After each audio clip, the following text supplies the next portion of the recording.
Good morning. मागच्या लेक्चरला आपण sale organelle बघायला सुरुवात केली होती. त्याच्यामध्ये सेल वॉल आणि सेल मेम्ब्रेन ह्या दोन वेगळ्या प्रकारच्या सेल ऑर्गेनेली आपण बघितलेल्या आहेत.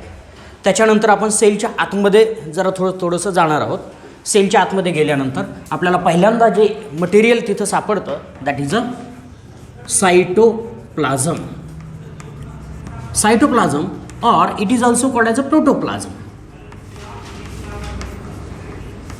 प्रोटोप्लाझम ह्या दोन्ही शब्दामध्ये थोडासा डिफरन्स आहे, ठीक आहे, पण कधी कधी एक्सचेंजेबली वापरलेला बघायला मिळतो. Cytoplasm is a inner material, whatever inner material present in the cell is the cytoplasm. It contains cell organelles. Different cell organelles are also present. If we remove all those different kinds of the cell organelle and whatever remains that is a protoplasm. काय झालं, आपण sale organelle बाहेर काढल्या. म्हणजे जर आपण sale बघितली, सेलच्या आतमध्ये काय एक जेली लाईक ग्राउंड सबस्टन्स आहे, बरोबर. जेली लाईक ग्राउंड सबस्टन्स आहे. त्याच्या आतमध्ये काय सेल ऑर्गेनेली आहेत, बरोबर. सेल ऑर्गेनेली काय न्यूक्लियस असेल, एंडोप्लाझ्मिक रेटिक्युलम असेल, मायटोकॉन्ड्रिया असेल अँड ऑल दॅट सगळे जे आहेत ते सगळे सेल ऑर्गेनेली जर आपण बाजूला काढले तर शिल्लक राहिलेला काय असतो, प्रोटोप्लाझम असतो. आणि जर ह्या सगळ्यांच्या सहित आपल्याला जर बोलायचं झालं तर आपण काय म्हणणार त्याला, सायटोप्लाझम. एवढा. पण कधी कधी एकमेकांच्या कधी सायटोप्लाझमलाच प्रोटोप्लाझम म्हटलं जाईल, प्रोटोप्लाझमला सायटोप्लाझम म्हटलं जाईल, म्हणून गोंधळून जायची आवश्यकता नाही आहे, ठीक आहे. ही एक गोष्ट आपल्याला इथं लक्षात ठेवायची. So this cytoplasm is a liquid or it is a colloidal jelly like ground substance.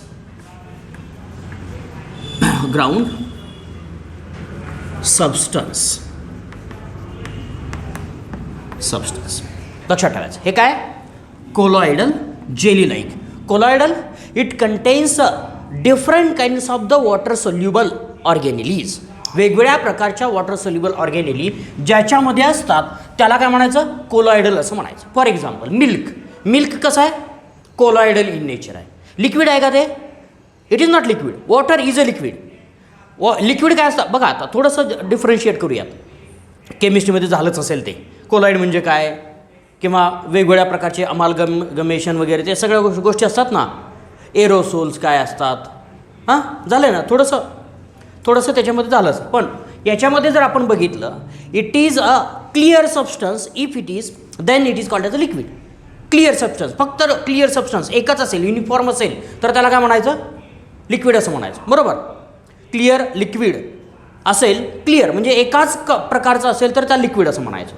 म्हणजे त्याच्यामध्ये कमी जास्त थिकनेस असला नाही पाहिजे. जर थिकनेस असेल तर त्याला आपण काय म्हणणार, कोलॉइड नेचर असं म्हणणार, बरोबर. Colloid nature. मग कशामुळे हे कोलॉइड नेचर कशामुळे आलेलं बघायला मिळतं, because it contains a different kinds of the organic as well as inorganic material. बघा कुठले सबस्टन्सेस असतात त्याच्यामध्ये.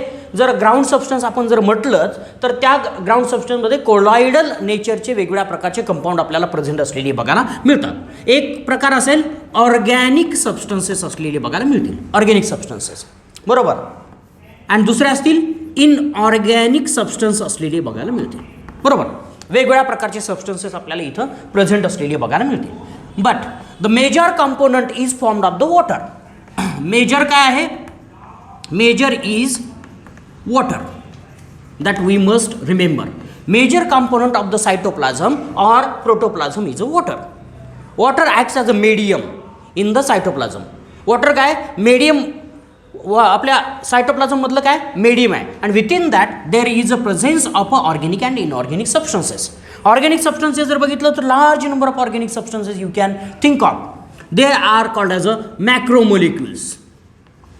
मॅक्रोमोलिक्युल्स बघा, वेगवेगळ्या प्रकारचे मॅक्रोमोलिक्युल्स आपल्याला प्रेझेंट असलेले बघायला मिळतात. फॉर एक्झाम्पल शुगर्स, वेगवेगळ्या प्रकारच्या शुगर्स आहेत. ग्लुकोज असेल, फ्रुक्टोज असेल, कुठलेही नाव घ्या, ती शुगर त्याच्यामध्ये प्रेझेंट असू शकेल, ठीक आहे. सगळ्याच एकत्र असणार नाहीत. आपण सगळ्याच वेगवेगळ्या प्रकारच्या ऑर्गॅनिझममधल्या प्रोटोप्लाझमचा विचार करतो म्हणून मी तसं म्हटलं, ठीक आहे. पण एकाच प्रकारचा जर प्रोटोप्लाझम घेतला, म्हणजे एखाद्या ऑर्गॅनिझमचा जर प्रोटोप्लाझम घेतला तर त्या ऑर्गॅनिझमची युनिक कॅरेक्टर त्याच्यात प्रेझेंट असलेली बघायला मिळते. ठीक आहे. तर शुगर्स आपल्याला प्रेझेंट असलेली बघायला मिळेल. ॲमिनो ॲसिड्स असलेले बघायला मिळतील. ॲमिनो ॲसिड्स आहेत, बरोबर. लिपिड्स आहेत, फॅट्स आहेत, प्रोटीन्स आहेत. There are many different proteins also present. वेगळ्या प्रकारचे प्रोटीन्स आपल्याला प्रेझेंट असलेले बघायला मिळतील. These are the many different. It is not this much limited list. ही फक्त लिमिटेड लिस्ट आहे का? खूप मोठी लिस्ट आपल्याला बघायला मिळेल, खूप मोठी लिस्ट. जेवढे काही मॅक्रोमॉलिक्युल्स आपण बघितले, आपण बायोमॉलिक्युलचा चॅप्टर बघितला, त्याच्यात जेवढे बायोमॉलिक्युल्स बघितले तेवढे सगळे बायोमॉलिक्युल्स आपल्याला ऑर्गॅनिक बायोमॉलिक्युल्स याच्यामध्ये प्रेझेंट असलेले बघायला मिळतील. आपण बायोमॉलिक्युल्स बघताना ही 2 गट केले होते. एक ऑर्गॅनिकचा केला होता, इनऑर्गॅनिकचा केला होता, बरोबर. ग्रुप केले होते. जेवढे ऑर्गॅनिक मॉलिक्युल्स आपण बघितलेले आहेत ते सगळे कुठं असतात? सायटोप्लाझममध्ये असतात. क्लिअर. आणि जेवढे इनऑर्गॅनिक बघितले तेवढे सगळे कुठं असतात?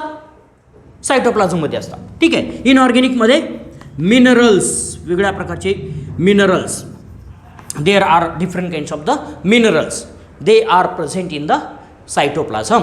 So all different kinds of the minerals, some cofactors are also there. बघितले आपण. काय असेल? आयर्न असेल, मॅग्नेशियम असेल, सल्फर असेल, पोटॅशियम आहे, सोडियम आहे, अशा वेगळ्या प्रकारचे मिनरल्स आपल्याला येतं. कॅल्शियम आहे. ठीक आहे. अशा वेगळ्या प्रकारचे इनऑर्गॅनिक मिनरल्स आपल्याला कशात प्रेझेंट असलेले बघायला मिळतील? त्या कोलॉइडल सबस्टन्समध्ये, म्हणजेच ग्राउंड सबस्टन्स जो सेल सायटोप्लाझम सेलमध्ये आहे त्याला आपण सायटोप्लाझम म्हटलं आहे, त्याच्यामध्ये प्रेझेंट असलेले बघायला मिळतील. Clear. In addition to this cell cytoplasm also do have membrane bound cell organelles. There are different kinds of the membrane bound organelles. Organelles are also present. बघा, दुसरे काय गोष्ट असते? Membrane bound cell organelles are present. What are the different membrane bound cell organelles which are present in the cell cytoplasm? Cell सायटोप्लाझममध्ये आत्ताच मी दाखवतानाही दाखवलं, इथं बघितलं आपण. काय? सेंटरला न्यूक्लियस असलेला बघा, मोस्टली सेंटरला असतो. Not always at a centre. कायमच सेंटरला असेल असं नाही, मोस्टली सेंटरला असतो. त्याच्यामध्ये मायटोकॉन्ड्रिया असेल, क्लोरोप्लास्ट असेल, एंडोप्लाझ्मिक रेटिक्युलम असेल, गॉल्जी ॲपरॅटस असेल. ठीक आहे. लायसोझोम असतील. सगळ्या ज्या मेम्ब्रेन बाउंड, ज्यांना मेम्ब्रेन आहे अशा सगळ्या सेल ऑर्गॅनिलीज आपल्याला इथं प्रेझेंट असलेल्या बघायला मिळतात. ठीक आहे. सगळ्या सेल ऑर्गॅनिली आपल्याला इथं असलेल्या बघायला मिळतात. Another important property of this cytoplasm is not a static one. कसा नाही आहे? Static. Not a static one. Not a static. Static म्हणजे काय? स्थिर. स्टॅटिक म्हणजे काय? स्थिर असणारा, ज्याला काहीही करता येत नाही, जो मूव्ह होत नाही, एकाच ठिकाणी प्रेझेंट असणारा असा तो काय असतो? स्थिर असतो. म्हणून स्टॅटिक आहे का? हा स्थिर नाही आहे. सो देर इज ऑलवेज, तिथं काय आपल्याला प्रेझेंट असलेली बघायला मिळते? मुवमेंट असलेली बघायला मिळते. Always it is in movement. बघा, मुवमेंट कायम तो कशात असतो? मुवमेंटमध्ये असलेला बघायला मिळतो. आणि that movement is called as a cyclosis. त्याला काय म्हणायचं? सायक्लॉसिस असं म्हणायचं. ही मुवमेंट काय असते? It is not a static. So how it is? It is always in movement or it is moving, streaming. Live streaming जसं म्हणतो ना आपण, सतत मूव्ह होत असतं, लाईव्ह स्ट्रीमिंग म्हणतो. म्हणजे जसं तिकडं काही गोष्टी घडत असतात तसं ते मूव्ह होत असतं. म्हणजेच सेल जर आपण बघितली तर एक सबस्टन्स जर इथं असेल, एखादा मॉलिक्युल्स असेल, for example any molecules, if we are thinking of glucose molecule, this glucose molecule may move from this place to this place in any random way. It is not any direction. त्याला कुठलीही direction असलेली बघायला मिळते. काही इकडे जात असतील, काही इकडे येत असतील, काही इकडे जात असतील. सतत मुवमेंट आपल्याला झालेली बघायला मिळते. बरोबर.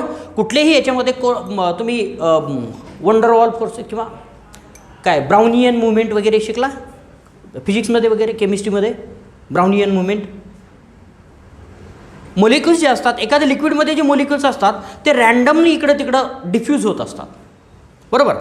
ज्यावेळेस आपण एखादं कुठलाही कंपाऊंड एकमेकांमध्ये मिक्स करतो, बरोबर, मिक्स केला कुठलाही, साधं सिंपल असेल, if we have water and we put there in the salt, आपण त्याच्यामध्ये साल्ट किंवा शुगर टाकली, तर शुगर डिसॉल्व्ह होते आणि डिसॉल्व्ह झाल्यानंतर काय होते, त्या शुगरचे मॉलिक्यूल काय होतात, त्या लिक्विडमध्ये रँडम मुवमेंट करतात.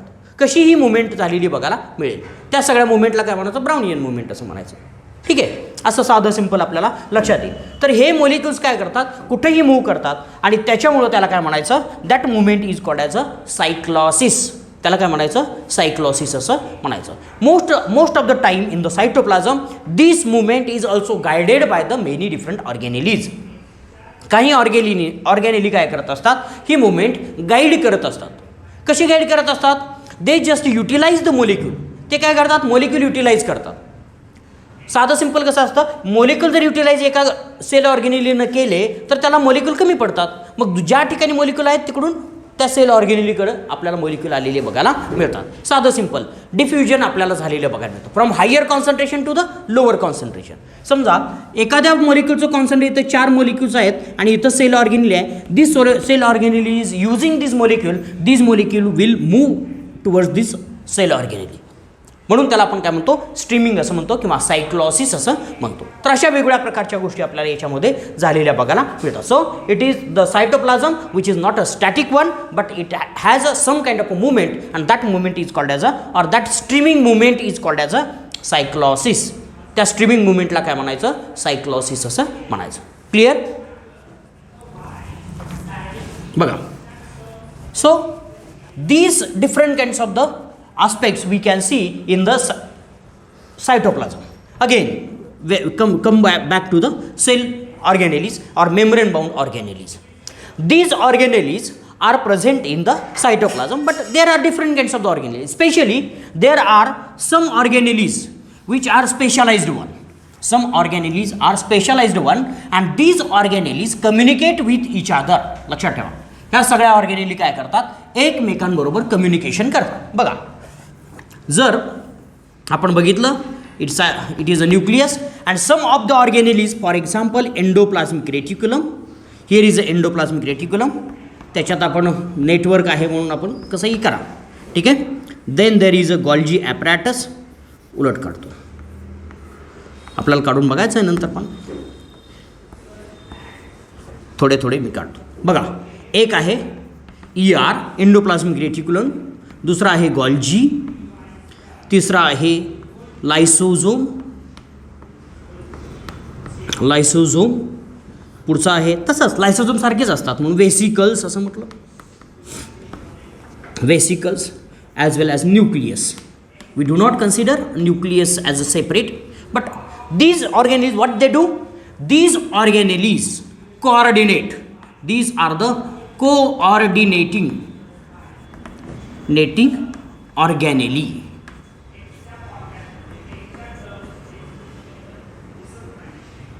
Organelles. ठीक आहे, coordinating organelles. हे काय आहेत, coordinating.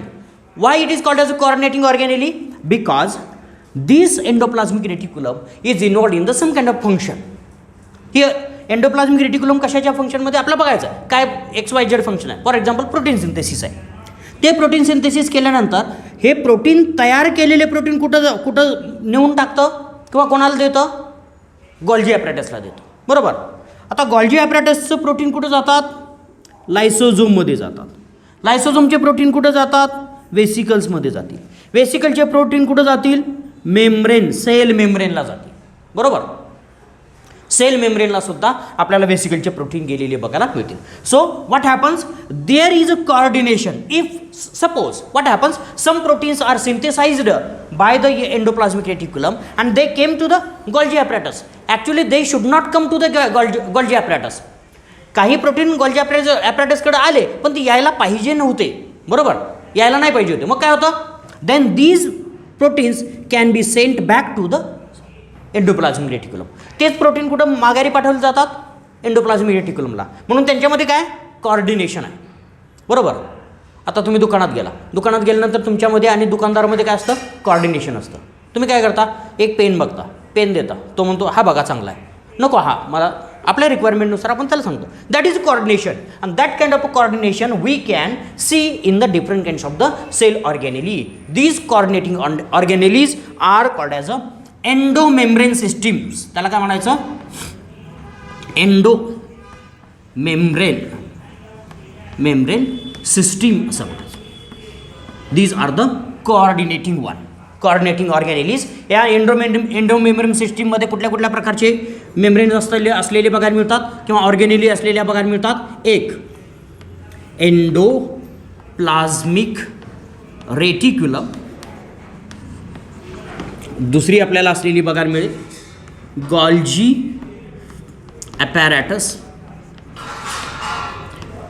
ॲपॅरॅटस, लायसोझोम,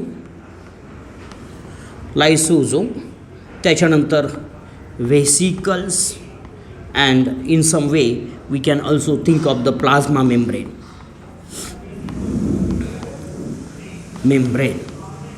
Plasma membrane. So these are the many different kinds of the membrane bound cell organelles which comes under the endomembrane system, because they can coordinate with each other, they can communicate with each other.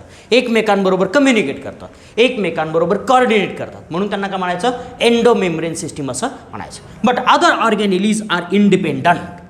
इतर organelle काय असतात, independent. They do not communicate with other organelles in such a way. म्हणजेच काय, देवाणघेवाण करत नाहीत, ते देतात किंवा घेतात असं होतं. पण घेतलं की ते देत माघारी द्यायचंच असं काही त्यांच्यामध्ये नसतं. ठीक आहे. पण तसं बघायला गेलं तर directly in the little amount these different organelles are communicating with each other, but these are the organelles, they are frequently communicate with each other. Their function is to communicate with each other. यांचं फंक्शनच काय असतं, एकमेकांबरोबर communicate करणं. आपण एक एक sale ऑर्गॅनेल बघत असताना आपल्या लक्षात येईल की कशा पद्धतीनं ते कम्युनिकेट केलेले बघायला मिळतात. दुसऱ्या नॉन कोऑर्डिनेटिंग ऑर्गॅनेल्स कुठले असतात. नॉन कोऑर्डिनेटिंग ऑर्गॅनेली दोन आपल्याला असलेल्या बघायला मिळतील. One is the mitochondria and chloroplast. These are the non coordinating cell organelle. या ऑर्गॅनेलीमध्ये आपल्याला कुठल्याही प्रकारचं कोऑर्डिनेशन असलेलं बघायला मिळत नाही.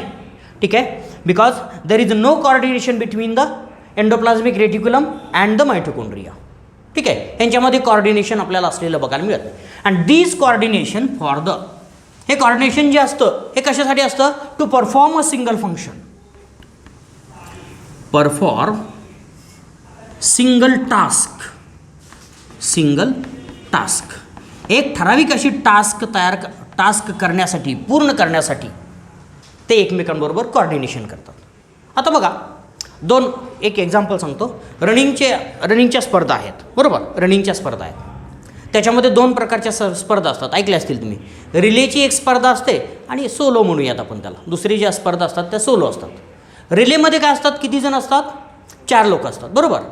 आणि एक पळाला की दुसऱ्याने पळायचं असतं, दुसरा पळाला की तिसऱ्यानं पळायचं असतं, बरोबर. त्यांच्यामध्ये काय असतं, कोऑर्डिनेशन. त्यांचा उद्देश काय असतो, सिंगल टास्क, एकच टास्क असतो त्यांचा काय असतो टास्क, जिथपर्यंत त्यांना टार्गेट दिलेलं आहे. फॉर एक्झाम्पल 400 मीटर्स, ते 400 मीटर पळायचं, चौघांनी मिळून पळायचं आहे, बरोबर. एकट्यानं पळायचं आहे का, नाही. आता दुसरी 400 मीटरची स्पर्धा आहे, पण त्याच्यात एकच आहे. स्पर्धक एक असतो का, नाही, अनेक स्पर्धक असतात. स्पर्धक काय असतात, अनेक असतात. मग ते स्पर्धक काय करतात, एकमेकांबरोबर कम्पीट करतात. म्हणजे त्यांच्यामध्ये कोऑर्डिनेशन नसतं का, असतं. ते वेगळ्या प्रकारचं coordination. Because these 2 different kinds of the competitors are performing the different task. वेगळ्या प्रकारचं. म्हणजे मी जर असेल आणि तो जर असेल तर तो त्याचं टास्क पूर्ण करेल, मी माझा टास्क पूर्ण करेल, बरोबर.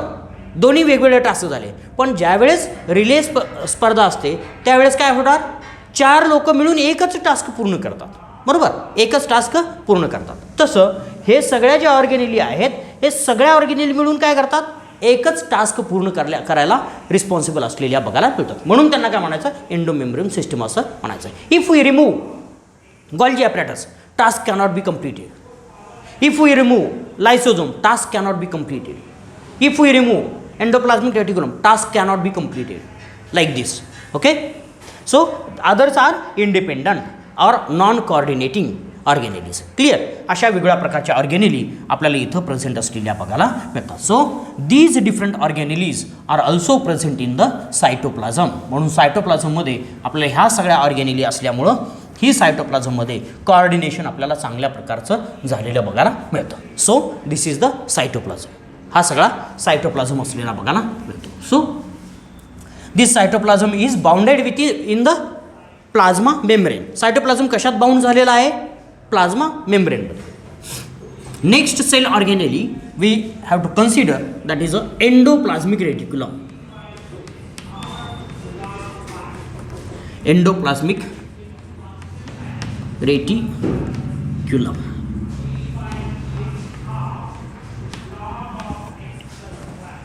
Endoplasmic reticulum. Endoplasmic reticulum is a central cell organelle.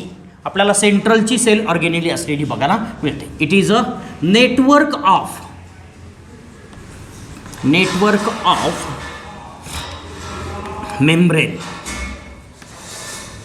Membrane bound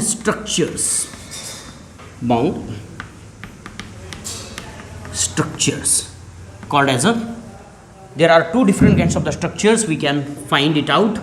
That is the one called as a tubule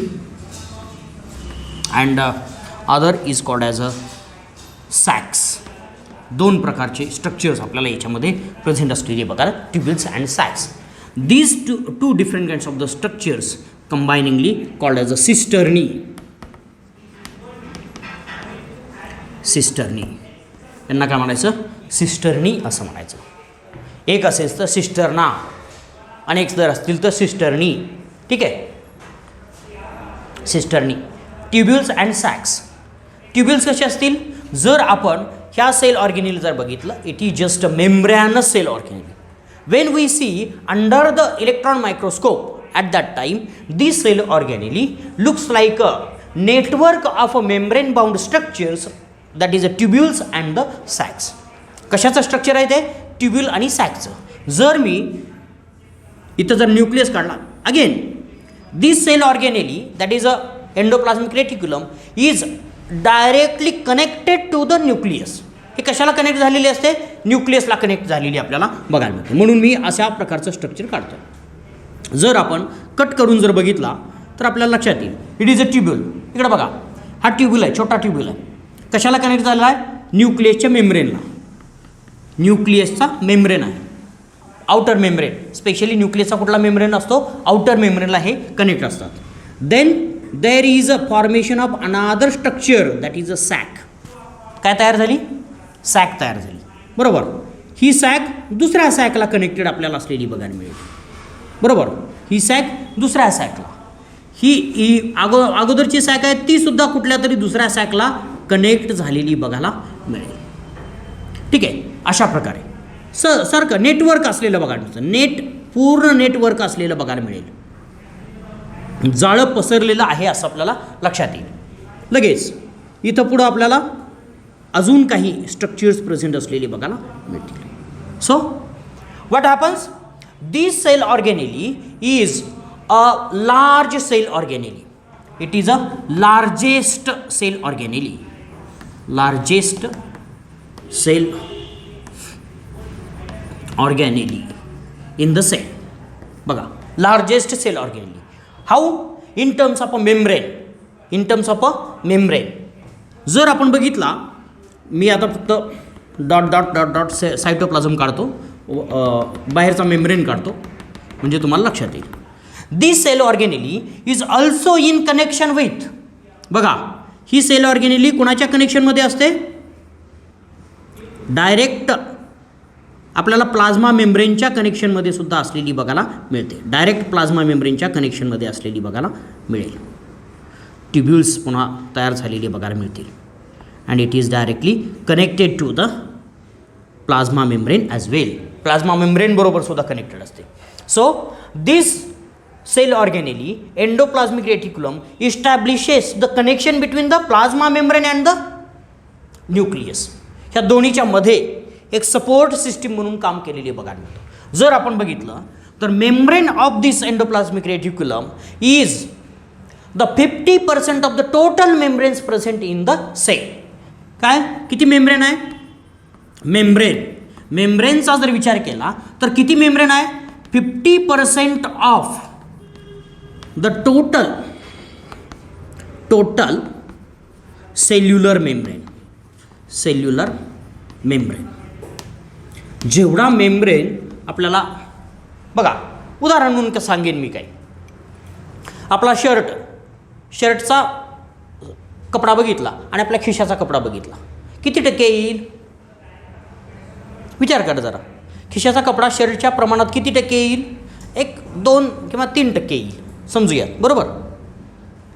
पूर्ण जर विचार केला तर तसं हा एंडोप्लाझ्मिक रेटिक्युलम किती मोठा आहे, it is 50% of the total membrane. म्हणजे बाहेरचा सेल मेम्ब्रेन लक्षात घ्या, प्लाझ्मा मेम्ब्रेन लक्षात घ्या, नंतर पुन्हा गोल्जी ॲपॅरेटसचा लक्षात घ्या, त्याच्यानंतर लायसोझोमचा लक्षात घ्या, न्यूक्लियसचा लक्षात घ्या. ह्या सगळ्यांचा जरी लक्षात घेतला तरी 50% मेम्ब्रेन कुणाचा असतो आणि 50% इतर ऑर्गेनेलीचा, बरोबर.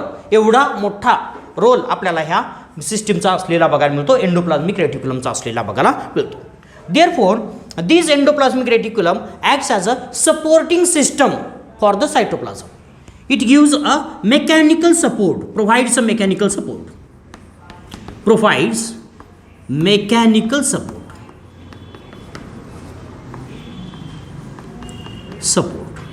and maintains the position of other cell organelles. Maintain position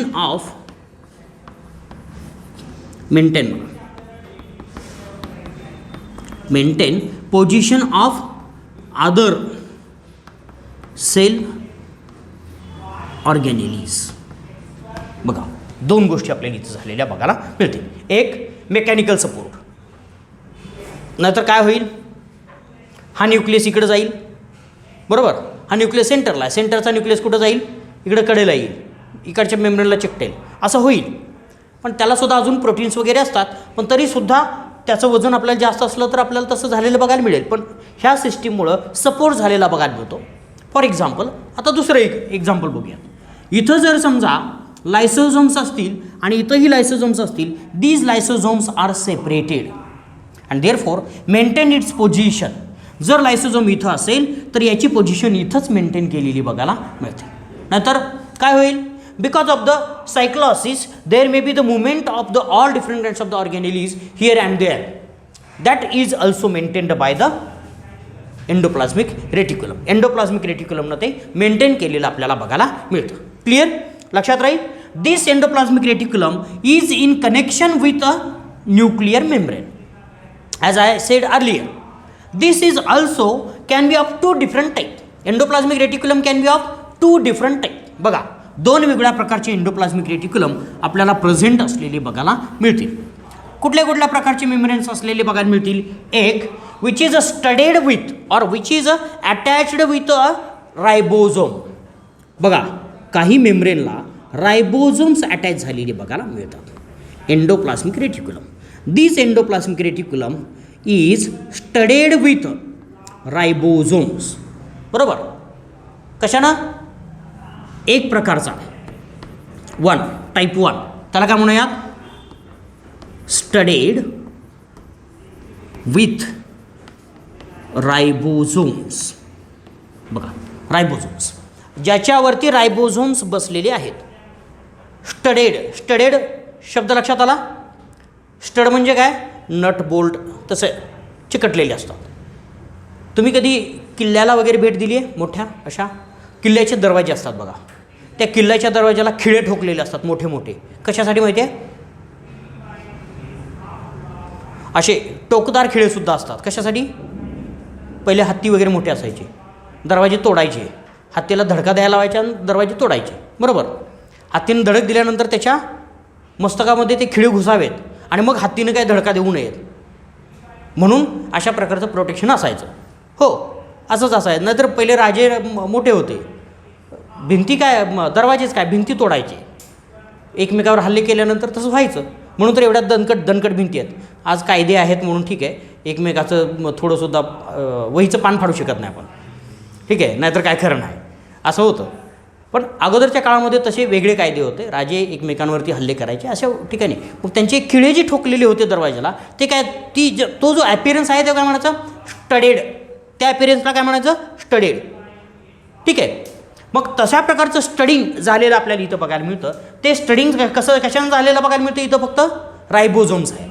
काय आहेत? रायबोझोम्स आहेत. If it is a studded with ribosome that is called as a rough endoplasmic reticulum. Rough ER, त्याला काय म्हणायचं? रफ ER असं म्हणायचं. रफ सरफेस दिसतो. ठीक आहे, तो सरफेस कसा दिसतो? रफ असलेला बघायला मिळतो. ठीक आहे, म्हणून त्याला काय म्हणायचं? Rough endoplasmic reticulum. And other kind of a membrane, endoplasmic reticulum membrane is not attached with a ribosome or not studded with a ribosome. Other is a smooth ER. दूसरा काय आहे? स्मूथ ER आहे. These smooth ER and the rough endoplasmic reticulum or rough ER both have a different kinds of the functions. यांना काय वेगवेगळ्या प्रकारची functions असलेली बघायला मिळतात. So we will think of the different kinds of the functions of this smooth and rough endoplasmic reticulum. When we look at the smooth endoplasmic reticulum, smooth endoplasmic reticulum, कधी कधी SER असंही म्हटलं जातं. SER लक्षात ठेवायचं. SER और smooth ER असंही म्हटलं जाईल. ठीक आहे, ER म्हणजे एंडोप्लाझ्मिक रेटिक्युलम. ज्या ज्या वेळेस तुम्ही सेल ऑर्गॅनिली किंवा सेल स्ट्रक्चरमध्ये याल आणि तिथं ER शब्द जर बघितला, स्मॉल कॅपिटल शॉर्ट फॉर्म जर बघितला, that is always representing the endoplasmic reticulum. तो फक्त आणि फक्त एंडोप्लाझ्मिक रेटिक्युलम बद्दल सांगत असतो. ठीक आहे, स्मूथ ER SER. ठीक आहे, this smooth endoplasmic reticulum is without any kind of ribosome. Without ribosome पाहिजे तर तुमच्या माहितीसाठी लिहायची गरज नाही तिथं, पण मी तुम्हाला डिस्टिंग्विश करण्यासाठी मी लिहून देतो आहे की लिहायची गरज नाही. Without ribosomes. ठीक आहे, म्हणजे तुमच्याकडे लिहून असू द्यात, फक्त एक्झाममध्ये वगैरे ह्या वाक्याला लिहायची गरज नाही. हे तुम्हाला फक्त अंडरस्टँडिंगला आहे. Smooth endoplasmic reticulum without ribosome, therefore surface or this membrane looks like a smooth. तो कसा दिसतो? स्मूथ. किंवा कधी कधी तुम्ही बघितलं असेल, म्हणजे काही लोक असतात त्यांच्या शरीर स्किनवरती छोटे छोटे काय म्हणूयात आपण त्याला, उंचवटे तयार झालेली असतात. ठीक आहे, बिकॉज ऑफ नोड्युल्स म्हणतो आपण त्याला. नोड्युल्स तयार झालेले असतात, चेहऱ्यावरती सुद्धा असतात. आपण ह्या पुरळ येणे वेगळं, पण ते मोठे मोठे नोड्युल्स आपल्याला दिसतात. ते रफ दिसतो बघा आपल्याला, ते बरं दिसत नाही बघायला. ठीक आहे, तो रफ जो सरफेस दिसतो त्याला काय म्हणायचं? रफ सरफेस असं म्हणायचं, की फुगवटे दिसतात. पण जो आता आपली जर स्किन बघितली तर कशी आहे? स्मूथ आहे. बरोबर, त्याला काय म्हणायचं? Without that kind of the substance और that kind of the structures. ठीक आहे, this smooth endoplasmic reticulum is engage in the different kinds of the functions. वेगवेगळ्या प्रकारचे फंक्शन्स या एंडोप्लाझ्मिक रेटिक्युलमला असलेले बघायला मिळतात, depending on the what kind of the cell it is. त्याच्यातलं पहिलं सगळ्यात महत्त्वाचं फंक्शन आहे, it is involved in the lipid synthesis. लक्षात ठेवा, lipid synthesis, especially steroid hormone synthesis. Steroid कसलं लिपिड सिंथेसिस करतात? हे स्टेरॉइड सिंथेसिस करतात.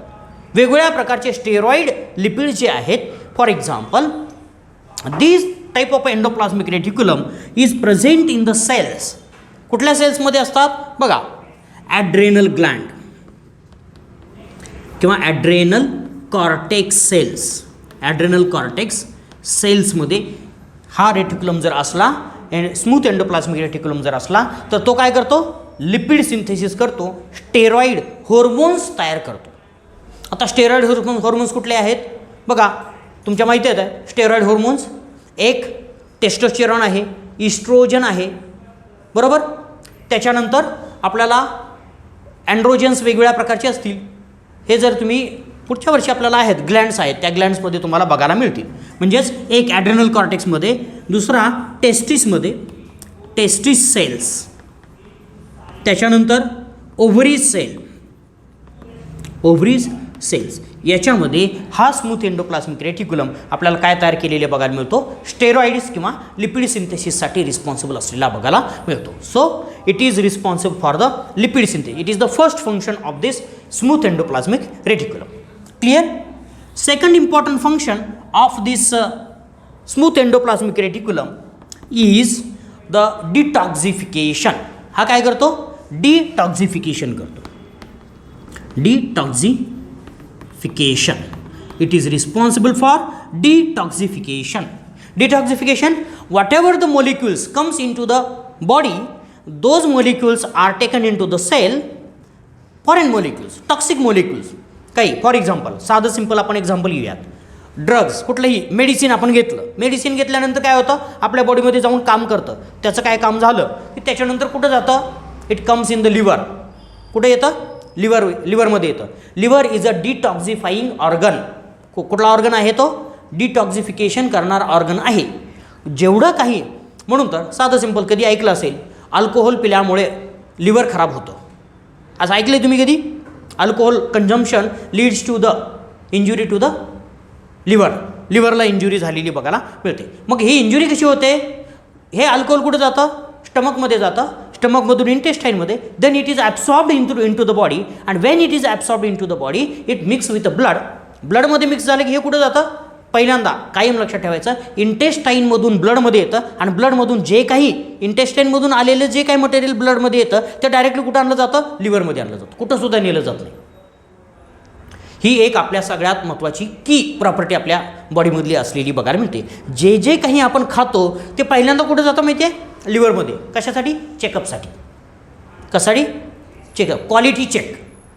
क्वालिटी आहे का हे पहिल्यांदा चेक केलं जातं. जर क्वालिटी असेल तरच लिव्हर दुसरी पुढं पाठवतो, नाहीतर त्याचं डिस्ट्रक्शन करून टाकतो. म्हणून कुठलंही टॉक्सिन जर आपण बॉडीमध्ये घेतलं तर ते पहिल्यांदा कशाला जाऊन मिळतं, लिव्हरला जाऊन मिळतं, आणि तिथं त्याचं ॲक्शन करतं. म्हणून बऱ्याच वेळा ह्या लिव्हरमध्ये टॉक्सिसिटी जास्त झालेली बघायला मिळते. टॉक्सिसिटी जास्त, खूप जास्त टॉक्सिसिटी असलेली बघायला मिळते. लिव्हर हा पूर्णपणे डेंजरमध्ये असणारा ऑर्गन आहे. ते पुढं दरवाज्यावर असतात बघा, सैनिक आले की त्यांनाच गोळ्या बसतात सारख्या. सगळं काही करायचं त्यांनीच करायचं, मरणाचं पण त्यांनीच पत्करायचं, तसा तो लिव्हर आहे आपला. काही टॉक्सिक मटेरियल आपलं आतमध्ये आलं, कसलंही टॉक्सिन असू द्या, पहिल्यांदा लिव्हरला जाणार, लिव्हरमध्ये चेक होणार, आणि जर टॉक्सिक आहे असं लिव्हरला लक्षात आलं की then it is a processed and there is a detoxification process. ते काय केलं जातं, डिटॉक्सिफाय केलेलं आपल्याला बघायला मिळतं. आता हे डिटॉक्सिफिकेशन कुठं होणार आहे, लिव्हर सेल. लक्षात ठेवायचं, लिव्हर सेल्स. लिव्हर सेल्सचा जो स्मूथ एंडोप्लाझ्मिक रेटिक्युलम आहे तो कशासाठी असतो, डिटॉक्सिफिकेशनसाठी असलेला बघायला मिळतो. हे स्पेशलाइज्ड सेलमध्ये स्पेशलाइज्ड फंक्शन आहे. In other cell do it work as a detoxification, no. इतर सेल्समध्ये डिटॉक्सिफिकेशनची प्रोसेस ही करेल का, नाही करणार. ठीक आहे, त्याच्यामध्ये स्पेशलाइज्ड फंक्शन असेल, पण लिव्हरमध्ये जे काही फंक्शन आहे ते काय आहे, डिटॉक्सिफिकेशनचं फंक्शन असलेलं बघायला मिळतं. And third function this smooth endoplasmic reticulum do have, that is the calcium storage of calcium. Storage of calcium in, हे कशामध्ये असतं, मसलमध्ये असतं, मसल सेलमध्ये. मसल सेलमध्ये ह्या स्मूथ एंडोप्लाझ्मिक रेटिक्युलमचं फंक्शन काय होतं, चेंज होतं. लक्षात ठेवायचं बघा. हां, कॉमन सेल्स आहेत. कुठल्या सेल्स आहेत, for example when they are present in the adrenal cortical cells, adrenal कॉर्टेक्सच्या सेल्स आहेत, ओव्हरीच्या सेल्स आहेत, टेस्टिसच्या सेल्स आहेत. त्याच्यामध्ये काय करतात, ते लिपिड सिंथेसिस करतात. लिपिड सिक्रेटिंग सेल्स, जेवढ्या लिपिड सिक्रेटिंग सेल्स आहेत त्या सेल्समध्ये ते काय करतात, स्मूथ एंडोप्लाझ्मिक रेटिक्युलम काय करतं, काय तयार करतं, लिपिड्स तयार करतात. लिपिड सिक्रेटिंग सेलमध्ये, बरोबर. लिव्हर सेलमध्ये काय, लिव्हर सेलमध्ये काय, डिटॉक्सिफिकेशन. तसंच पुढं आलो, मसल सेलमध्ये काय हे काम करतं, कॅल्शियम स्टोअर करतं, बाकी काय नाही, calcium ion storage. And therefore this kind of the smooth endoplasmic reticulum present in the muscle cell is called as a sarcoplasmic reticulum. Sarcoplasmic, लक्षात ठेवायचं. एंडोप्लाझ्मिक रेटिक्युलम म्हणायचं नाही आता इथं, कुठं, मसल सेलमध्ये काय म्हणायचं, सार्कोप्लाझ्मिक रेटिक्युलम, SR. ठीक आहे, सार्कोप्लाझ्मिक रेटिक्युलम असं म्हटलं जातं. म्हणून लक्षात ठेवायचं. तुम्हाला जर प्रश्न आला, which of the following organelle is involved in the storage of a calcium, असं जर म्हटलं आणि त्याच्यामध्ये सार्कोप्लाझ्मिक रेटिक्युलम आणि एंडोप्लाझ्मिक रेटिक्युलम जर असेल तर त्याच्यातलं काय सिलेक्ट करायचं तुम्ही, सार्कोप्लाझ्मिक रेटिक्युलमच सिलेक्ट करायचं, दुसरं काही सिलेक्ट करायचं नाही, ही लक्षात ठेवायचं. Sarcoplasmic reticulum, when this smooth endoplasmic reticulum is present in the muscle at that time it works for the storage of calcium and therefore it is called as a sarcoplasmic reticulum, because muscle cytoplasm is called as a sarcoplasm. मसलचा cytoplasm काय म्हटलं जातं, सार्कोप्लाझम असं म्हटलं जातं. त्याच्यामध्ये cytoplasm actually नसतोच, त्याच्या फायबरच जास्त असतात, म्हणून त्याला काय म्हणायचं, सार्कोप्लाझम असं म्हणायचं. ठीक आहे, खरं तर तिथं सायटोप्लाझममध्ये ते एक मेन्शन करा, सार्कोप्लाझम.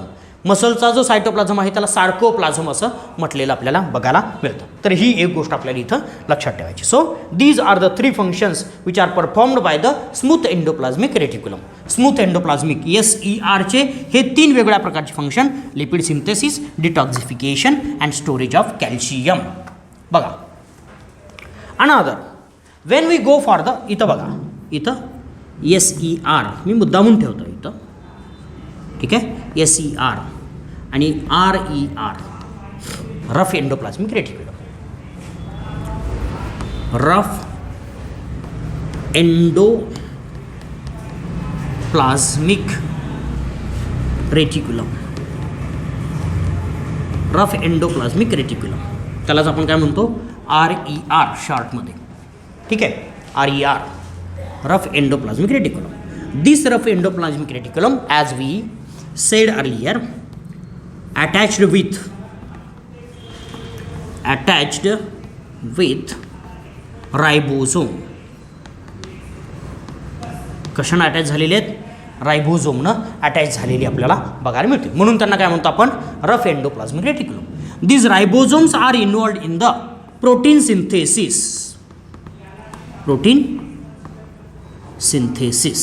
लक्षात ठेवायचं. रायबोझोमचं सगळ्यात महत्त्वाचं फंक्शन काय असतं, ribosome is involved, ribosome is also called as a protein synthesis machinery. रायबोझोमला काय म्हणायचं, प्रोटीन सिंथेसिस मशिनरी. आपल्याला पुढे शिकायचं आहे रायबोझोम काय आहेत ते. Ribosomes are the protein synthesis machinery. Therefore these ribosomes are involved in the synthesis of a protein synthesis. So whenever this endoplasmic reticulum is present in the some kind of a cell, it is involved in the synthesis of a secretory protein. लक्षात ठेवायचं. कुठल्या प्रकारचे protein तयार करतात हे, secretory, synthesis of secretory proteins. बघा, secretory proteins, those are the proteins which can be given out of the cytoplasm. सायटोप्लाझमच्या बाहेर जे टाकायचे आहेत त्या प्रोटीन्सला काय म्हणायचं, सिक्रेटरी प्रोटीन्स असं म्हणायचं. बघा, सिक्रेटरी मोलिक्युल्स असं म्हणूया. जर आपण दोन्हीही बघितलं, लिपिड सिंथेसिस आणि हे पण बघितलं, स्मूथ एंडोप्लाझ्मिक रेटिक्युलमचं की फंक्शन जर आपण लिपिड सिंथेसिस बघितलं ते सुद्धा, आणि रफ एंडोप्लाझ्मिकचं फंक्शन प्रोटीन सिंथेसिस, हे कसलं प्रोटीन सिंथेसिस आणि कसलं लिपिड सिंथेसिस करतात, सिक्रेटरी. हे दोन्ही काय असतात, सिक्रेटरी असतात. बघा साधं सिंपल आहे, आपल्या डोळ्यातून अश्रू येतात, माहिती आहे, नाही माहीत नसेल माहीत तर चांगली गोष्ट आहे, आणि माहीत असेल तर उत्तम आहे. काय असतं माहिती आहे का, अश्रू येणं ही चांगली गोष्ट असते.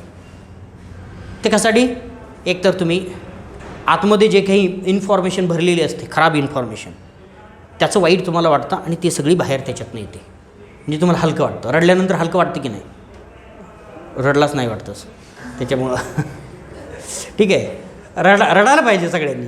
तुम्ही काय, तुमचा हक्क आहे तो, त्याच्यामुळे तुम्ही हक्क चांगला बजावता. ठीक आहे, इकडं हक्क आहे पण हक्क बजवायला धाडच होत नाही यांचं. ठीक आहे, असं होतं. ठीक आहे, ते अश्रू काय असतात, वेगळ्या प्रकारचे एन्झाईम्स असतात, लक्षात ठेवायचं. अश्रूत काय असतात, tears contain different kinds of the enzymes, antibodies. How these are secreted in this way. They are synthesized in the endoplasmic reticulum and then they are given out of the cell. ते सेलच्या बाहेर टाकले जातात. ते टाकताना आपल्याला काय असतात, त्याला काय म्हणायचं, सिक्रीशन असं म्हणायचं. आणि सिक्रीशनमध्ये जे काय असतं ते सिक्रेटरी मटेरियल असतं, and that secretory material is given out, and that specially the proteins. कुठल्याही प्रकारचे प्रोटीन्स असतील जे बाहेर टाकायचे असतात ते सगळे प्रोटीन कुठं तयार केले असतात, Secretory proteins are synthesized in the endoplasmic reticulum. Then what happens? This endoplasmic reticulum, rough endoplasmic reticulum synthesize the proteins. बघा हे प्रोटीन सिंथेसिस करतात. Again this synthesised proteins comes into the Golgi. हे कुठे येतात? गॉल्जीमध्ये येतात. आपण बघितलं यालाच लगेच गॉल्जी लागून असतो. आपल्याला गॉल्जीचं फंक्शन बघायचं आहे. गॉल्जी ॲपॅरेटस लागून असतो. गॉल्जी ॲपॅरेटसमधून कुठं जातो? वेसिकलमध्ये जातो. कुठं जातो? वेसिकलमध्ये जातो. And then these are secreted out of the membrane. लगेच हे वेसिकल आहे. हे वेसिकल कुठे येणार? प्लाझ्मा मेम्ब्रेनकडे येणार. इकडं बघा हे प्लाझ्मा मेम्ब्रेनकडे येणार. प्लाझ्मा मेम्ब्रेनकडे आलं की याचा दोघांचा मेम्ब्रेन काय होतं? एकमेकांना चिकटतो. बरोबर. आणि जे काही मटेरियल आतमध्ये आहे फ्यूज होतो आणि आतलं जे मटेरियल आहे ते स्पिल आउट होतं.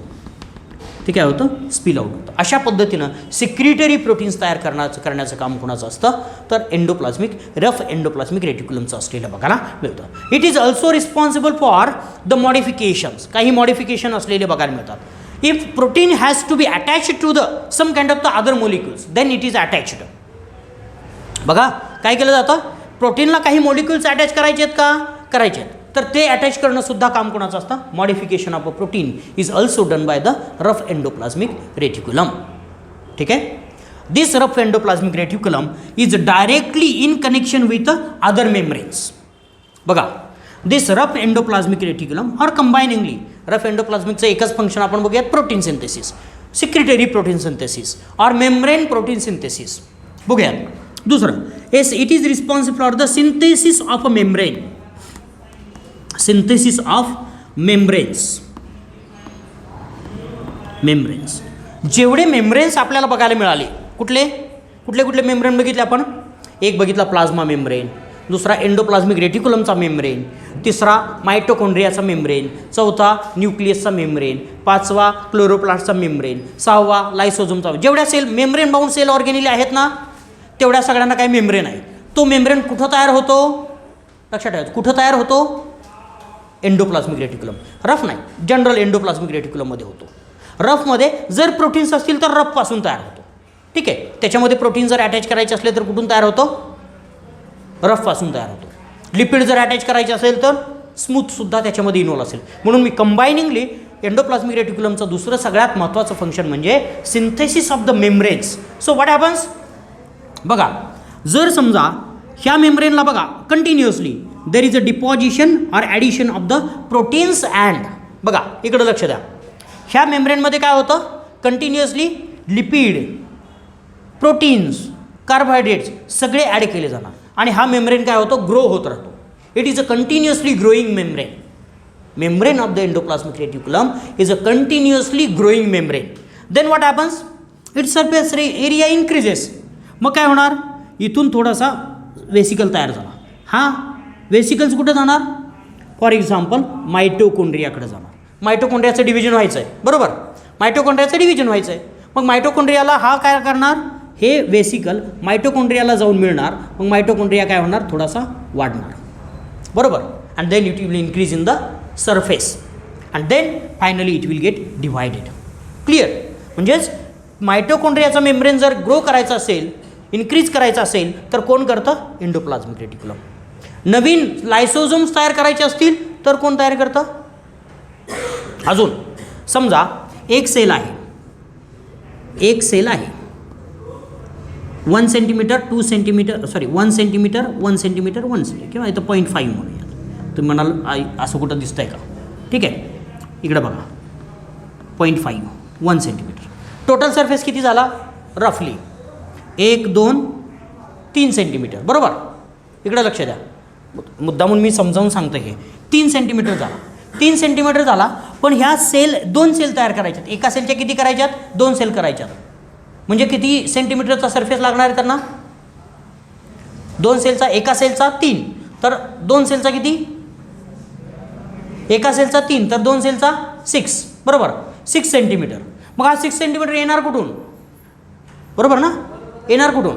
मग काय होतं? इथं तयार होतो आणि हे इथं येऊन फ्यूज होणार. हे जर 1 सेंटीमीटर पेरिफेरी असेल तर लगेच इथं 1 सेंटीमीटर वाढणार. बरोबर. फ्यूज झाला की. अशी करत करत काय होणार, ही सेल ग्रो होणार. ठीक आहे, एक होणार, ग्रो होणार. मग आता काय झाला, इथं 2 झाला, इथं 2 झाला, बरोबर. आणि इथं काय, एक एक आहे, बरोबर. अजून काय होणार, त्याच्यामध्ये फ्युजन होत असताना सुद्धा ॲडिशन होणार आणि फ्यूज जाणार. एका सेलच्या 2 सेल तयार झाले. क्लिअर. म्हणजेच सेल डिव्हिजनच्या वेळेस सेल मेम्ब्रेन इन्क्रीज करण्यासाठी सुद्धा काय कोण रिस्पॉन्सिबल असतो, एंडोप्लाझ्मिक रेटिक्युलम किंवा रफ एंडोप्लाझ्मिक किंवा स्मूथ एंडोप्लाझ्म, दोन्ही एंडोप्लाझ्मिक रेटिक्युलम रिस्पॉन्सिबल असलेला बघायला मिळतो. So there is a synthesis of a membranes is another function of this endoplasmic reticulum. So endoplasmic reticulum is a key cell organelle. लक्षात ठेवायचं. इथं फक्त मी जाता जाता एक नावं देतो तुमच्या माहितीसाठी. This endoplasmic reticulum has a 2 different or divides this cytoplasm into the 2. Cytoplasm पूर्ण आहे, 2 भागामध्ये तो डिवाइड करतो. ठीक आहे. एक सायटोप्लाझम आपल्याला असलेला बघायला मिळतो लॅमेलार सायटोप्लाझम. लॅमेलार सायटोप्लाझम बघा. आतमधला जो असतो तो काय असतो, आतमधला बघा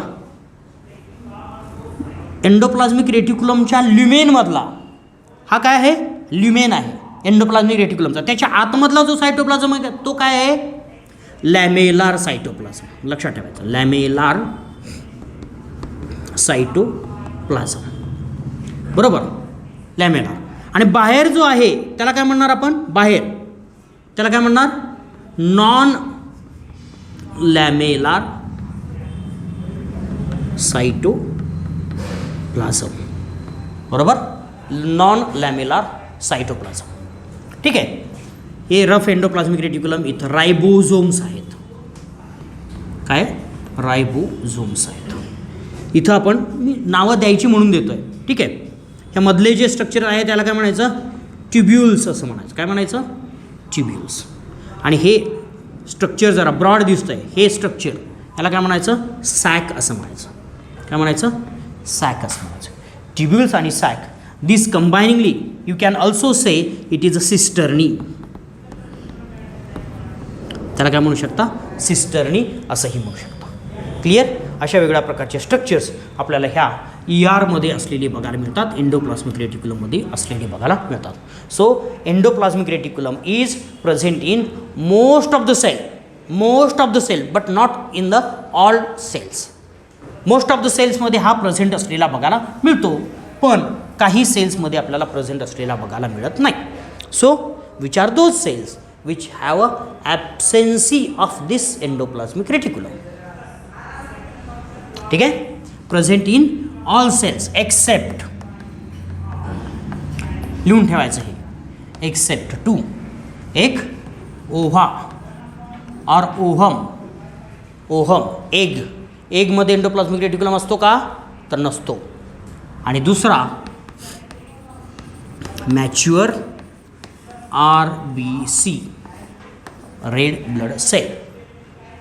ठीक आहे. मॅच्युअर. इमॅच्युअरमध्ये असतो का, असतो. इमॅच्युअर RBCमध्ये असतो, लक्षात ठेवायचं. पण मॅच्युअरमध्ये असतो का, नसतो. मॅच्युअर म्हणून मॅच्युअर लक्षात ठेवायचं. RBCमध्ये नसतो असं म्हणू नका. त्याच्यामध्ये ही 2 प्रकार. मॅच्युअर म्हणजे काय असतो, त्याच्यामध्ये न्यूक्लियस पण असतो. इमॅच्युअरमध्ये काय असतो, न्यूक्लियस असतो RBCमध्ये. पण मॅच्युअर RBCमध्ये आपल्या असतो का, नसतो. न्यूक्लियस नसतो. न्यूक्लियसच्या बरोबर ते एंडोप्लाझ्मिक रेटिक्युलम पण निघून गेलेलं आपल्याला बघायला मिळेल. So these are the different aspects of the endoplasmic reticulum. Endoplasmic रेटिक्युलमचे हे वेगळे आस्पेक्ट्स आपल्याला प्रेझेंट असलेले बघायला मिळतात. क्लिअर. लक्षात राहील.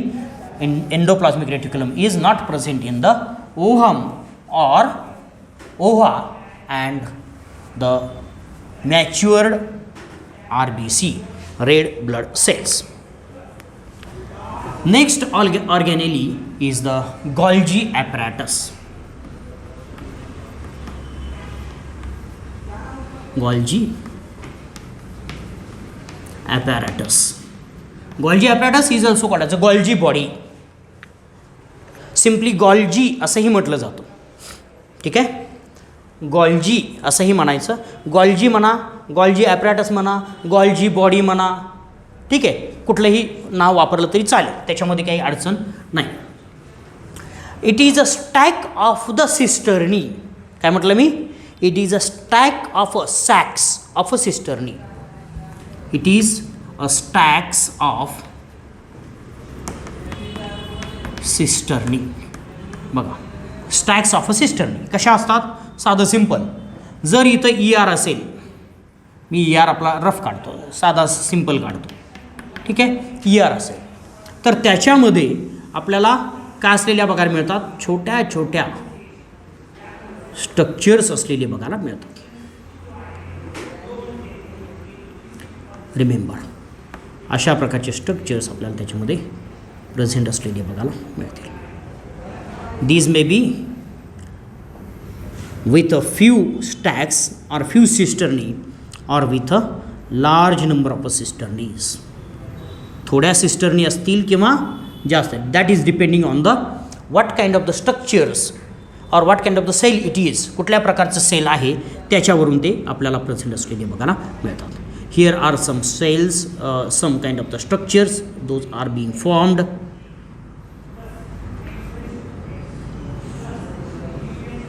छोटे छोटे स्ट्रक्चरसुद्धा आपल्याला तिथं तयार झालेली बघायला मिळतील.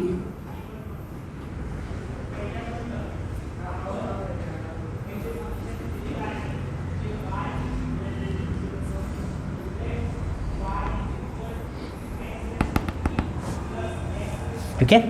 बघा, याच्यातसुद्धा आपल्याला छोटे छोटे स्ट्रक्चर्स वेगवेगळ्या पद्धतीनं झालेले बघायला मिळतात. आणि कायम लक्षात ठेवायचं, याला 2 एंड्स असतात.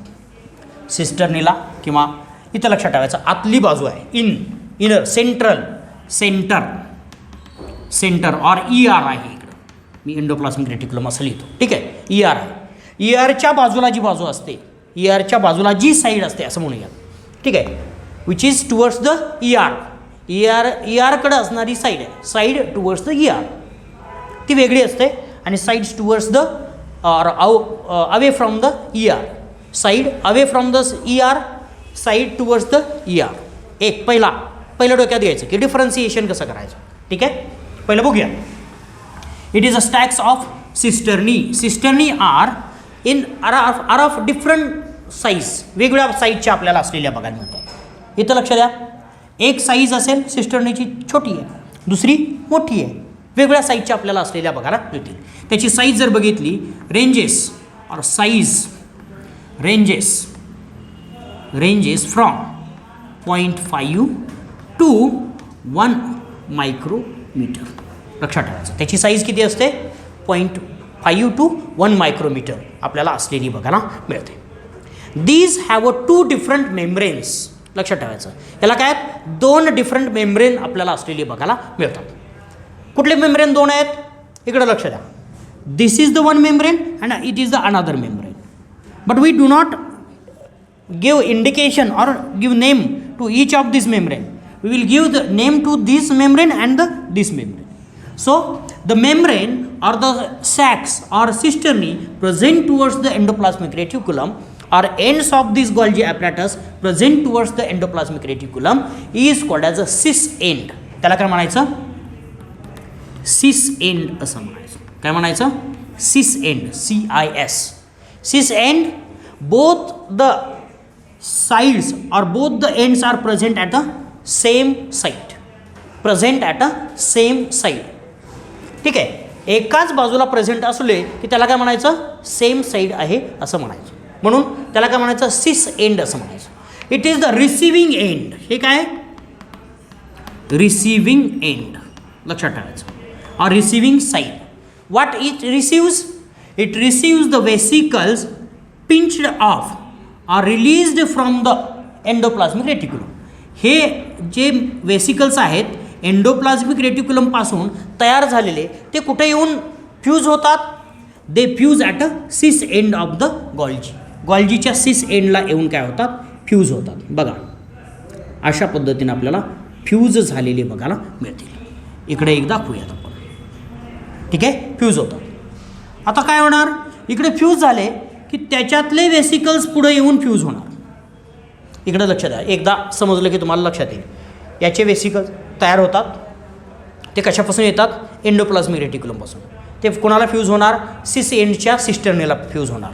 सिस एंडच्या सिस्टर्नीला फ्यूज झालं की ह्या सिस एंडच्या सिस्टर्नीकडून अजून वेसिकल तयार होणार. बरोबर. वेसिकल तयार होणार, ते खालच्या सिस्टर्नला फ्यूज होणार, त्याच्यापासून पुन्हा पुढच्याला येणार, त्याच्यापासून पुढच्याला येणार आणि त्याच्यापासून शेवटच्याला येणार. आणि शेवटच्या याच्याकडून आपल्याला भरपूर वेसिकल्स तयार झालेली बघायला मिळतील with a same size or of a different size. Vesicles हे काय, वेसिकल्स असलेले बघायला मिळतात, नॉट अ सॅक्स. याला सॅक म्हणायचं नाही, काय म्हणायचं, वेसिकलच म्हणायचं. स्पेरिकल इन नेचर असतात. सॅक कशी असते आपली, गोल असते का, नाही, वेगळी असते, इलॉंगेटेड असते किंवा वेगवेगळ्या शेपची असलेली बघायला मिळेल, तशी ही सॅक आहे आणि हे वेसिकल आहे. याच्यामध्ये ट्युबिल्स वगैरे तुम्हाला प्रेझेंट असलेले बघायला मिळणार नाही. क्लिअर. अशा प्रकारे आपल्याला हा गॉल्जी ॲपॅरेटस असलेला बघायला मिळतो. Golgi apparatus plays a important role in the many different functions. बघा, ह्या गॉल्जी ॲपॅरेटसचं सगळ्यात महत्त्वाचे वेगवेगळे फंक्शन्स असलेले बघायला मिळतात. त्याच्यातले 2 फंक्शन फार महत्त्वाचे असलेली बघायला मिळतात. This Golgi apparatus is responsible for the synthesis as well as modification. एक आहे मॉडिफिकेशन फंक्शन, मॉडिफिकेशन, आणि दुसरं आहे ओन सिंथेसिस, सिंथेसिस. बरोबर. बघा, 2 फंक्शन आहेत. एक एक फंक्शन आपण इलॅबोरेट करूया. पहिल्यांदा आपण हा पॉईंट थोडासा अजून इलॅबोरेट करूया. एक लक्षात आलं, वेसिकल्स एंडोप्लाझ्मिक रेटिक्युलमकडून आले, फ्यूज कुठं झाले, सिस एंडला फ्यूज झाले. बरोबर. सिस एंडकडून एका पाठोपाठ एक प्रोग्रेसिव्ह ऑर्डर्ड मुवमेंट झालेली बघायला मिळते. वेसिकलची ऑर्डर, हा वेसिकल डायरेक्ट इथे येऊन फ्यूज होत नाही, कधीच होत नाही. तो कुठे होतो, इथंच फ्यूज होतो, हे लक्षात ठेवायचं. Always fuse at a cis end and from the other end which is opposite or which is away from the ER, that is a trans end. त्याला काय म्हणायचं, ट्रान्स एंड. अपोजिट, हे अपोजिट एंड आहे. बरोबर. Opposite end आहे. Opposite एंडला काय म्हणायचं, ट्रान्स एंड असं म्हणायचं. काय म्हणायचं, ट्रान्स एंड असं म्हणायचं. And it is a transporting end. यालाच काय म्हणायचं, ट्रान्सपोर्टिंग एंड. त्यालाच आपण दुसरं नाव काय देतो आहे, इथं बघा, हे काय रिसिविंग एंड आहे आणि हे काय ट्रान्सपोर्टिंग एंड आहे. because it involves the transport of the materials so synthesized in the Golgi apparatus to the other organelle. हे मोठे मटेरियल कुठं जातं, इतर ऑर्गेनेलीला जातं. कुठल्या, सगळ्या ऑर्गेनेलला. हे कुठं जाईल, फॉर एक्झाम्पल हे वेसिकल आहे. वेसिकल एक एक टार्गेट बघूयात काय आहेत. एक तर कुठं जाणार आहे, बघा, प्लाझ्मा मेम्ब्रेनला जाईल. बरोबर. प्लाझ्मा मेम्ब्रेनला जाऊन फ्यूज होईल. दुसरं मायटोकॉन्ड्रियाला जाईल. तिसरं क्लोरोप्लास्टला जाईल. चौथं लायसोझोम म्हणून तयार झालेलं बघायला मिळेल. पॅरॉक्सिझोमकडे जाईल. पुन्हा एंडोप्लाझ्मिक रेटिक्युलमकडे सुद्धा जाईल. ठीक आहे. ही एकच डायरेक्शन फक्त मुवमेंटची असते का, नसते. It is the reverse direction as well. Reverse ट्रान्सपोर्टसुद्धा वेसिकलचं झालेलं बघायला मिळतं. ते काय, आपण जरा थोडंसं हे फंक्शन समजून घेऊयात आणि पुढचं एक्सप्लेन करूया. ठीक आहे. पहिलं modification. Whatever the proteins which are synthesized in the endoplasmic reticulum, those are modified into the Golgi apparatus. Golgi apparatus मध्ये ते काय केले जातात, मॉडिफाय केले जातात. बरोबर. Golgi apparatus मध्ये काय झालं, केले जातात, मॉडिफिकेशन केलं जातं. कसलं मॉडिफिकेशन असेल, बघा, मॉडिफिकेशन फक्त आता मॉडिफिकेशनचा विचार करतोय आपण.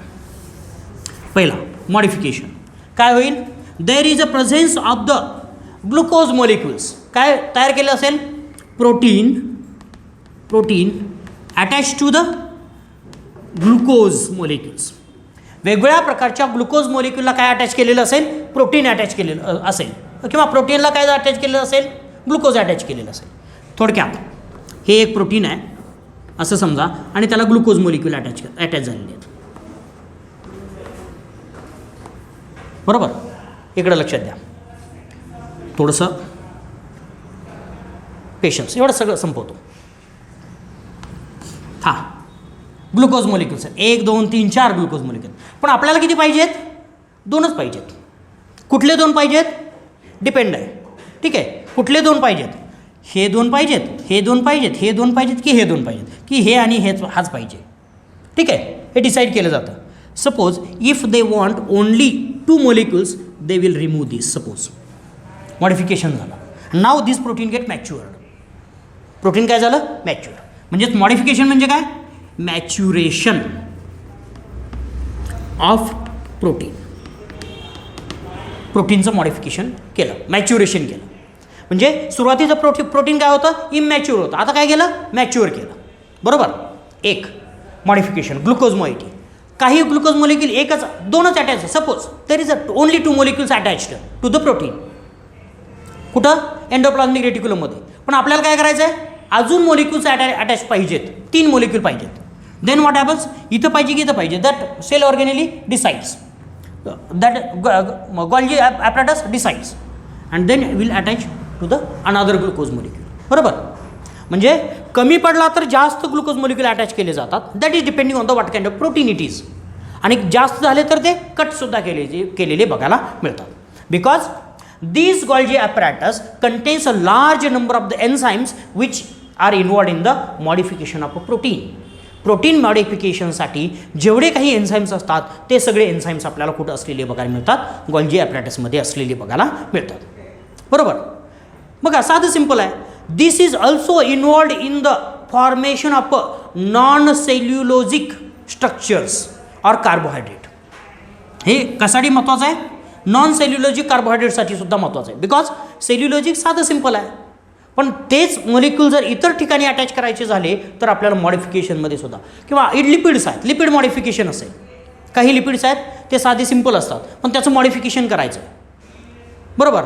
आता एंडोप्लाझ्मिक रेटिक्युलमचं बघितलं आपण, कशासाठी रिस्पॉन्सिबल आहे? स्टेरॉइड सिंथेसिससाठी. पण त्याच स्टेरॉइडला जर एखादा मॉलिक्यूल अटॅच करायचा असेल तर ते अटॅचमेंट कुठं होतं? गोल्जी ॲपॅरेटसमध्ये होतं. So modification is a key function of the Golgi apparatus. पहिलं सगळ्यात महत्त्वाचं. दुसरं, it is responsible for the own synthesis. Own molecule synthesis असं म्हणा. Own molecule synthesis. जसं आत्ता सांगितलं की whatever the protein synthesized in the endoplasmic reticulum those are modified. ते काय केले जातात? मॉडिफाय केलेले बघायला मिळतात. कुठं तयार केलेले? एंडोप्लाझ्मिक रेटिक्युलममध्ये केलेले. पण स्वतः this Golgi apparatus also synthesize some kind of the molecules. For example आत्ताच मी सांगितलं non cellulosic carbohydrates or polysaccharides. Saccharides, non cellulosic polysaccharides, and these polysaccharides just like a pectin. So pectin synthesis occurs in the Golgi apparatus. Pectin कुठं तयार केलेलं बघायला मिळतं? Golgi ॲपॅरेटसमध्ये तयार झालेलं बघायला मिळेल. ठीक आहे. गोल्जी ॲपॅरेटसमध्ये पेक्टिन तयार झालेलं आपल्याला बघायला मिळेल. तर असे स्वतःचे मॉलिक्युल्स तयार केलेले बघायला मिळतात, स्वतःचे मॉलिक्युल्स. ठीक आहे.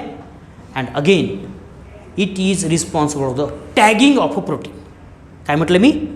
Tagging of a protein. मी साध्या शब्दात लिहितोय बरं का. Protein tagging. Protein tagging. It is responsible for the protein tagging. काय असतं tagging? Or it gives a special kind of a signal molecule attachment or we can say protein सिग्नलिंगसाठी महत्त्वाचं असलेलं बघायला. प्रोटीन टॅगिंग. Tag is attached in such a way that this protein will be transported to the specific type of a site only. Tag म्हणजे काय बघा. Tag is a address, attachment of the address in the protein. प्रोटीनमध्ये address चिकटवायचा. एखादं protein आहे जे endoplasmic रेटिक्युलममध्ये तयार झालं आहे, ते प्रोटीन कुठं ट्रान्सपोर्ट केलं पाहिजे? कुठं केलं पाहिजे? आपल्याकडे कुठं कुठं ट्रान्सपोर्ट करता येतं? प्लाझ्मा मेम्ब्रेनला ट्रान्सपोर्ट करता येतं. बरोबर. मायटोकॉन्ड्रियाला ट्रान्सपोर्ट करता येतं. आता बघा थोडंसं आहे हा पॉईंट जरा प्रोटीन टॅगिंगचा एक्सप्लेन करूया, म्हणजे आपल्याला लक्षात येईल. प्रोटीन टॅगिंग वेगळ्या प्रकारचं आपल्याला स्ट्रक्चर असलेलं बघायला मिळेल. याच्यामध्ये काय कुठं ट्रान्सपोर्ट केलं जातं? Protein transported to proteins or enzymes from Golgi transported to कुठं? एक प्लाझ्मा मेम्ब्रेन, दुसरा माइटोकॉन्ड्रिया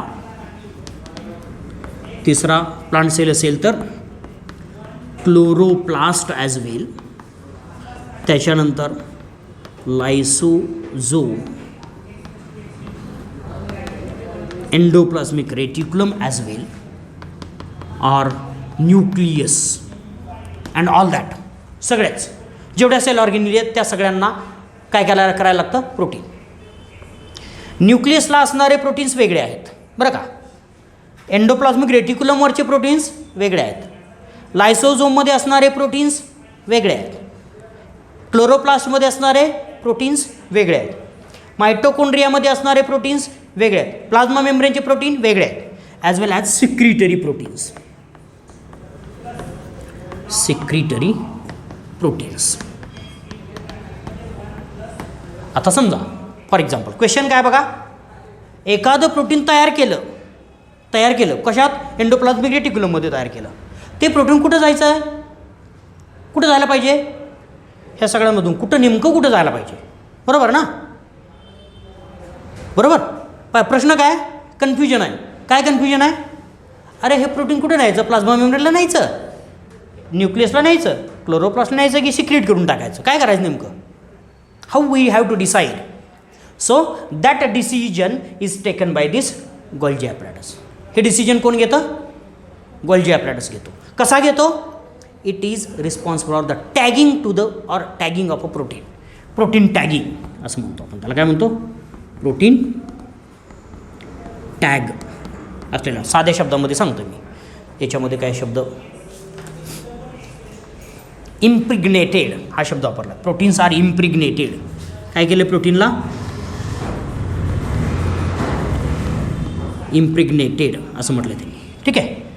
इम्प्रिग्नेटेड टॅग केला. त्याला काहीतरी असं सांगितलं की ओळख पटण्यासाठी काहीतरी सांगितलं. मग काय? प्लाझ्मा मेम्ब्रेनसाठीचा टॅग वेगळा. काय करायचं? ठराविक असं लेबल अटॅच करायचं. ते प्रोटीन कुठे जाणार? फक्त प्लाझ्मा मेम्ब्रेनकडेच जाणार. ते दुसरीकडे जाईल का? जाईल. पण दुसरीकडे ॲक्सेप्ट केलं जाईल का? नाही. म्हणजे जसं पत्र असतं, पत्राला काय असतो? आपला पत्ता असतो. बरोबर. कधी कधी पोस्टमन दुसऱ्या घरात, शेजारच्या घरात पण विचारतो, माहिती आहे, अहो हे तुमचं आहे का बघा? त्याला माहीतच नसतं नाव. नाही आमचं नाही, शेजारी द्या. तो आपण काय म्हणतो लगेच? आमचं नाही, शेजारी द्या, शेजारी आहेत बघा. बरोबर. तसं प्रोटीनचं जर टॅग प्लाझ्मा मेम्ब्रेनला जर असेल आणि चुकून जरी मायटोकॉन्ड्रियाला गेलं तर ते मायटोकॉन्ड्रियाकडे रिसीव्ह होत नाही. ते कुठं जाणार? फक्त प्लाझ्मा मेम्ब्रेनच त्याला रिसीव्ह करतो. ठीक आहे. जे प्रोटीन्स मायटोकॉन्ड्रियामध्ये जाणार आहेत त्या मायटोकॉन्ड्रियामध्येच ते जातील, दुसरीकडे जाणार नाहीत. क्लोरोप्लास्टचे प्रोटीन क्लोरोप्लास्टमध्येच जाणार. हे सगळं सॉर्टिंग केलं जातं. काय केलं जातं? त्याला दुसरा शब्द आहे protein tagging, protein impregnation. This Golgi apparatus is also responsible for the protein sorting.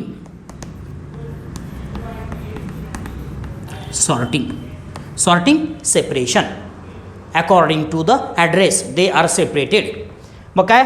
कुठलंही प्रोटीन त्या ठिकाणी. कारण लायसोझोमला जर बघितलं आपल्याला बघायचं आहे डेंजरस एन्झाईम्स प्रेझेंट असलेले. लायसोझोममध्ये काय? डेंजरस एन्झाईम्स असतात. And those enzymes are harmful to the other cell organelle but they are not send to the other cell organelle. ते जर मायटोकॉन्ड्रियाला जाऊन मिळाले तर मायटोकॉन्ड्रियाला डिस्ट्रॉय करून टाकतात. म्हणून ते मायटोकॉन्ड्रियामध्ये पाठवले जातील का? नाही आहे. त्याच्यासाठी काय? त्याला टॅग लावला जातो, लायसोझोमचा टॅग. ठीक आहे. तो टॅग वेगवेगळे असतात, आपल्याला काही इतक्या डिटेलमध्ये जायची गरज नाही. पण ते टॅग झालं की सॉर्टिंग झालं असं म्हणतो आपण त्याला. काय म्हणतो? सॉर्टिंग झालं. आणि ते सॉर्टिंग झाल्यानंतर ते प्रोटीन जर लायसोझोमचे असतील तर फक्त आणि फक्त कुठं जाणार? लायसोझोममध्येच जाणार असलेले बघायला मिळतात. क्लिअर? तर अशा पद्धतीनं protein sorting is another important function of this Golgi apparatus. So Golgi apparatus is involved in the 3 different kinds of function. लक्षात ठेवायचं. 3 फंक्शनमध्ये रिस्पॉन्सिबल असतात. एक काय आहे? मॉडिफिकेशन. दुसरं ओन सिंथेसिस. आणि तिसरं protein sorting, protein tagging or protein impregnation. Clear? And therefore they send the protein to the different site. Secrete करायचे असतील तर सिक्रेटरी सिग्नल त्याच्यामध्ये असतो, म्हणजे त्याला कोणीच रिसीव्ह करत नाही. तो प्लाझ्मा मेम्ब्रेनकडे गेला की डायरेक्ट सिक्रेट करून टाकतो. ठीक आहे. असं. तर अशा पद्धतीनं आपल्याला हे वेगवेगळ्या प्रकारचे प्रोटीन्स आपल्याला सॉर्ट केलेले बघायला मिळतील. लक्षात राहील. So this is the Golgi apparatus. तर आपण 3 प्रकारच्या ऑर्गेनेली आज बघितल्या. एक पहिली काय होती, ऑर्गेनेली नव्हती पण स्ट्रक्चर होतं सायटोप्लाझम. सायटोप्लाझमबद्दल डिटेलमध्ये डिस्कस केलं. दुसरी होती एंडोप्लाझ्मिक रेटिक्युलम आणि तिसरी आहे गॉल्जी ॲपॅरेटस. हे गॉल्जी ॲपॅरेटस आणि एंडोप्लाझ्मिक रेटिक्युलम ही एंडोमेम्ब्रेन सिस्टीमचा पार्ट असलेला बघायला मिळतो. त्याच्यानंतरचे काही पार्ट आहेत ते उद्याच्या लेक्चरला आपण बघूयात. क्लिअर? Okay, thank you.